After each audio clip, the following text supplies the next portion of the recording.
Oke, kita dulu ya. Bapak, terima kasih untuk sore hari ini. Kami tahu bahwa ada di tempat ini dan kami membuka hati dan pikiran kami kepada Tuhan. Kami siap Tuhan untuk firman-Mu dan kami mau mengalami perubahan hidup pada sore hari ini. Terima kasih Bapak di dalam nama Yesus kami doa. Amin. Selamat sore. Pertama saya minta maaf, saya tadi datang terlambat, tidak sama sekali tidak direncanakan. Saya baru jalan dari Depok, dari perjalanan seharusnya sudah sampai. Cuma ya jadinya terlambat, minta maaf untuk itu. Saya tidak merencanakannya dan tidak akan merencanakan lagi. Oke, sebelum saya sampaikan firman Tuhan yang sangat mengubahkan, hari-hari ini luar biasa saya melihat saya sendiri sangat bersemangat, saudara-saudara sangat bersemangat, banyak orang sangat bersemangat. Dan kalau saudara mau mendengarkan kembali khotbah sore hari ini, saudara bisa dapatkan di download ataupun beli CD-nya. Kalau download kan gratis ya, tinggal cari wifi-nya udah jadi. Kalau enggak saudara beli CD-nya, saya nggak tahu, udah mungkin udah bisa mulai besok. Firman yang saya sampaikan di setiap kali saya sampaikan di Gravity dan juga di ibadah minggu pasti berbeda karena tempatnya berbeda. Sekalipun garis besarnya sama, banyak hal yang saya sampaikan sama, tetapi saya akan sesuaikan dengan karya saudara. Terus kemudian berikutnya buku yang biasa kita pakai selama beberapa hari ini ada dua versi. Ada yang menggunakan versi Purpose Driven Life yang buku coklat, ada juga yang lain menggunakan buku biru, khususnya itu diberikan untuk pelajar. Cuma kalau yang pelajar pengen sama juga dengan dewasa, itu juga tidak haram. Oke? Sudah siap mendengarkan kebenaran firman Tuhan sore ini? Ya. Oke. Saya akan bacakan dari firman Tuhan saya bacakan dulu dari Wahyu ya. Engkau artinya Tuhan telah menciptakan segala sesuatu dan semuanya ada diciptakan untuk kesukaanmu. Itu dari Wahyu 4 ayat 11. Minggu kemarin kita sudah belajar apa maksud Tuhan Tuhan menciptakan kita, dan hari ini kita akan belajar tujuan pertama hidup kita. Tujuan pertama, di mana-mana yang pertama berarti yang utama, benar nggak? Ayatnya jangan banyak-banyak, kita baca dari Matius 22 ayat 37 sampai 38.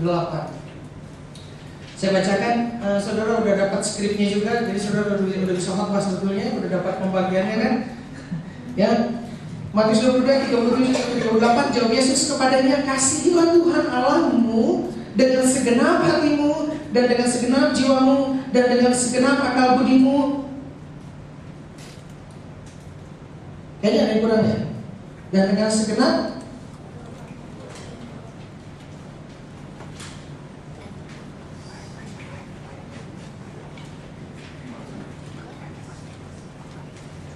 Matius 22 ayat 37 38. Oke, betul.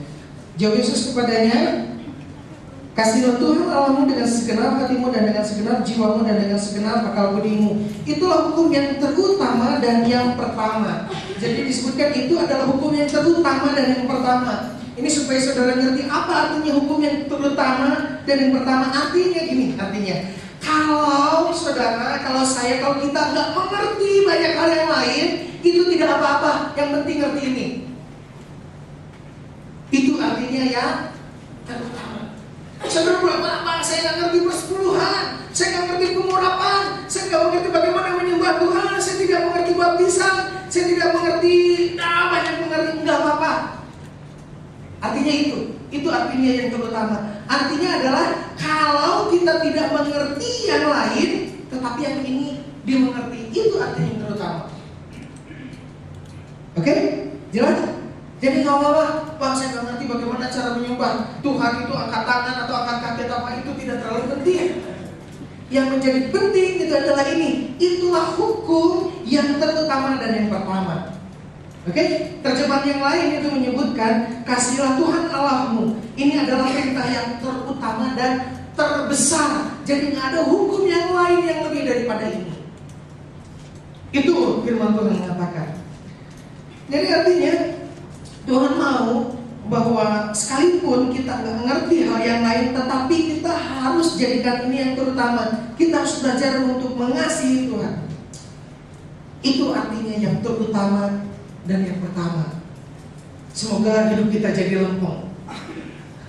Banyak orang mau ikut Tuhan harus belajar Alkitab dulu, tamat harus ikut kelas dulu, harus ikut ini dulu, ikut ini. Enggak. Alkitab sudah jelas mengatakan itulah hukum yang terutama. Nah, artinya mengasihi Tuhan Allah, ini jadi biar saudara bisa mulai tulis. Artinya mengasihi Tuhan Allah, itulah kata yang dipakai untuk itu adalah penyembahan. Nah, penyembahan ini yang tadi disebutkan waktu tadi Venirus ke depan. Benar bukan sih atau benar? Jadi salah. Benar ya? Itu penyembahan itu kata yang seringkali yang disalah mengerti. Apa yang kita pikir tentang penyembahan? Angkat tangan ke atas, benar nggak? Atau kalau nggak berlutut, betul? Atau kemudian, atau biasanya kalau gambar kita lihat sebut penyembahan itu kalau ada gambar diambil dari belakang, terus ada dua tangan terangkat, benar nggak kira-kira gitu? Itu kita definisikan penyembahan. Tetapi sebetulnya bukan itu. Ntar kita sampai tuntas. Gimana ya ini? Ya bentar. Makasih Pak. Ya, kita buka dari saya akan bacakan lagi untuk saudara dari Markus 12 ayat 30. Markus 12 ayat 30. Kasihilah Tuhan Allahmu dengan segenap jiwamu dan dengan segenap jiwamu, dengan segenap hatimu dan dengan segenap jiwamu dan dengan segenap akal budimu dan dengan segenap kekuatanmu. Saya ulang. Kasihilah Tuhan Allahmu dengan segenap hatimu dan dengan segenap jiwamu dan dengan segenap akal budimu dan dengan segenap kekuatanmu. Jangan lupa ini adalah ayat hafalan untuk minggu ini. Ya, hafalin ini nanti akan mengubahkan sekali. Saya akan jabarkan apa yang dimaksud. Kasihilah Tuhan Allahmu dengan segenap hatimu. Jadi Tuhan mau kita mengasihi kita dengan apa? Segenap hati. Dengan segenap hati dan terus dengan segenap jiwa. Artinya dengan sungguh-sungguh. Itu yang dimaksudkan dengan segenap hati dan dengan segenap jiwa. Saya lanjutkan. Tuhan mau dikasihi dengan segenap. Tadi kan udah hati dan jiwa. Dengan segenap akal budi. Sudah tahu artinya akal budi. Dengan akal budi itu artinya dengan pengertian, dipikirin. Nah itu artinya. Artinya Tuhan tidak mau dikasihi dengan begitu saja. Artinya Tuhan mau kita berpikir sungguh-sungguh untuk mengasihi Dia. Catat itu baik-baik. Karena kita seringkali berpikir mengasihi Tuhan itu hal yang namanya rasa. Saya sudah hilang rasa mengasihi Tuhan, benar nggak? Saya sudah hilang cinta pertama saya sama Tuhan. Bukan, mengasihi Tuhan bukan hanya tentang rasa. Tentang rasa tadi yang pertama dengan segenap hati dan dengan segenap jiwa. Itu artinya dengan sungguh-sungguh. Itu yang pertama. Dan yang kedua itu dengan apa? Akal budi, artinya dengan pengertian. Bukan dengan jalan begitu saja, dengan pengertian. Tuhan mau kita mengasihi Dia dengan sungguh-sungguh. Kita pikirkan cara mengasihi Tuhan. Dan yang ketiga, ini penting banget. Dengan apa? Segenap kekuatan. Artinya dengan perbuatan. Artinya Tuhan mau dikasihi dengan kemampuan saudara. Saya ulang. Artinya Tuhan mau dikasihi dengan perbuatan, dengan kekuatan, dengan kemampuan. Tuhan mau bukan hanya dirasa, bukan hanya dipikirin, tetapi dengan perbuatan, dengan kemampuan. Saudara punya kemampuan apa? Saudara punya kemampuan apa? Saudara bisa sebut?